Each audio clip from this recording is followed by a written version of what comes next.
Hello Brian, আধার card বাতিলের চিঠি গেছে অনেক বাড়িতে। যাদের বাড়িতে চিঠি গেছে আধার কার্ড ক্যান্সেলের, তারা খুব চিন্তায় পড়ে গেছে। তাদের কি হবে? যাদের আধার কার্ড বাতিল হয়েছে তাদের সবাইকে রাজ্যের কার্ড দিবে। মুখ্যমন্ত্রী ঘোষণা করলো আধারের মতো যাতে আপনারা আধার কার্ডের মাধ্যমে যে কাজ করতেন সব কাজ করতে পারেন। এই ব্যাপারে মুখ্যমন্ত্রী কি বলেছে আমি সম্পূর্ণ আলোচনা করব, আপনারা শেষ পর্যন্ত দেখবেন। দেখার আগে যারা নতুন আছেন চ্যানেলটাকে সাবস্ক্রাইব করে দিবেন, আর যারা ফেসবুক থেকে দেখবেন অবশ্যই পেজটাকে ফলো করবেন। কি বলেছে দেখুন, লোকসভা ভোটের আগে রাজ্যের প্রতিটি জেলা থেকে আধার কার্ড বাতিল হয়ে যাওয়ার খবর আসছে নবান্নে। ইউআইডিএআই এর তরফে পাঠানো চিঠিতে স্পষ্ট ভাষায় লেখা, ভারতে বসবাসের উপযুক্ত শর্তগুলি আপনি পূরণ করতে পারছেন না। ব্যাপক আতঙ্কে ভুগছেন চিঠি প্রাপকরা। সোমবার তাদের পাশে দাঁড়ালেন মুখ্যমন্ত্রী মমতা বন্দ্যোপাধ্যায়। নবান্নে সাংবাদিক বৈঠক করে সাফ জানালেন, কোনোভাবে তাদের নাগরিকত্ব কেড়ে নিতে দেব না। আধার বাতিল বা নিষ্ক্রিয় হলে বিকল্প কার্ড দেবে রাজ্য। যাদের বাড়িতে চিঠি গেছে তারা ভারতে বসবাসের উপযুক্ত ডকুমেন্টস দেখাতে পারেনি, তাই তাদের বাড়িতে চিঠি গেছে। এবার তাদের জন্য রাজ্য নিজস্ব কার্ড দেবে, একথা ঘোষণা করল মুখ্যমন্ত্রী। মুখ্যমন্ত্রী এদিন আরও বলেন, অধিকাংশ ক্ষেত্রে মতুয়া, নমশূদ্র, তপশিলি জাতি এবং গরিব মানুষের আধার কার্ড নিষ্ক্রিয় করা হয়েছে। তাদের জন্য মঙ্গলবার থেকে রাজ্য সরকার চালু করছে Aadhaar grievance portal of government of West Bengal.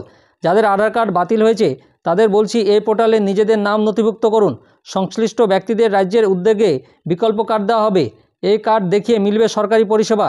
তিনি আরও জানান, এলাকায় এলাকায় ক্যাম্প করে বিকল্প কার্ডটি মানুষের হাতে তুলে দেওয়া হবে। গোটা প্রক্রিয়ায় ভিডিও তুলে রাখবেন আধিকারিকরা। মমতা বন্দ্যোপাধ্যায়ের সাফ কথা, যা করার তাই করব, কিন্তু কোনো গরিব মানুষকে না খেয়ে মরতে দেব না। রাজ্য সরকার একটা নিজস্ব পোর্টাল তৈরি করেছে, সেই পোর্টালের মাধ্যমে আপনারা অ্যাপ্লাই করতে পারবেন যাদের আধার কার্ড ক্যান্সেলেশনের চিঠি এসেছে। তাছাড়া গ্রামে গ্রামে ক্যাম্প বসবে, আপনারা ক্যাম্পের মাধ্যমে ওখানে আবেদন করতে পারবেন। যাদের আধার কার্ড বাতিলের চিঠি এসেছে একমাত্র তারাই ওখানে আবেদন করতে পারবেন। রাজ্যের নিজস্ব কার্ড আপনাকে দিবে, সেই কার্ডের মাধ্যমে আপনি সব কিছুই কাজ করতে পারবেন। আধার কার্ডে যেসব কাজ করতেন সব কাজই করতে পারবেন। এই ইস্যুতে এদিন জেলা শাসকদের নিয়ে বৈঠক করেছেন মুখ্য সচিব ভগবতী প্রসাদ গোপালিকা। সূত্রে খবর, জেলা প্রশাসনকে বলা হয়েছে কারা কারা আধার বাতিলের চিঠি পেয়েছেন সে ব্যাপারে খোঁজ নিতে। মানুষের মধ্যে রাজ্যের পোর্টাল নিয়ে সচেতনতা গড়তে রোজোর প্রচার চালাতে হবে। লোকসভা ভোটের আগে আধার কার্ড নিষ্ক্রিয় করার প্রতিবাদে দিল্লি অভিযানে ডাক দিয়েছে নমশূদ্র ওয়েলফেয়ার বোর্ড। বোর্ডের চেয়ারম্যান মুকুল বৈরাগ্য বলেছেন, আধার কার্ড নিষ্ক্রিয় হওয়ার ফলে মানুষ ব্যাংক থেকে টাকা তুলতে পারছেন না। তারা যাতে ভোট দিতে না পারেন সেই চক্রান্ত করছে বিজেপি।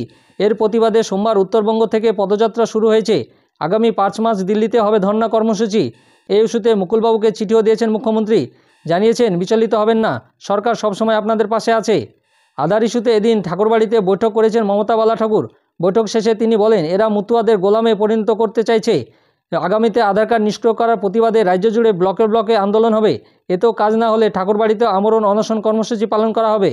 আর আপনাদের চিন্তা করতে হবে না, রাজ্যের নিজস্ব পোর্টাল আছে, আপনারা সেই পোর্টালের মাধ্যমে আবেদন করতে পারবেন এবং দুয়ারে যে ক্যাম্প হবে, আপনার গ্রামে যে ক্যাম্প হবে, ক্যাম্পের মাধ্যমে আপনারা আবেদন করতে পারবেন। যাদের আধার কার্ড বাতিলের চিঠি এসেছে তারা আধার কার্ড ঠিক করার ব্যবস্থা করুন। যদি না হয় রাজ্যের নিজস্ব কার্ড দিবে আপনাদের, যাতে আপনারা টাকা তুলতে, জমা দেওয়া, রেশন তুলতে সব কাজ করতে পারেন। আধারের মতো রাজ্যের নিজস্ব কার্ড হলে কেমন হবে আপনারা কমেন্ট করে জানান। আর আমার এই ভিডিওটা ভালো লাগলে লাইক এবং শেয়ার করে দিবেন। আর যারা নতুন আছেন চ্যানেলটাকে সাবস্ক্রাইব করে দিবেন, আর পাশে থাকা বেল আইকনে ক্লিক করে দিবেন, যাতে আমার পরবর্তী ভিডিওটা আপনি প্রথমেই পেয়ে যান। আর যারা ফেসবুক থেকে দেখবেন অবশ্যই পেজটাকে ফলো করবেন। ধন্যবাদ।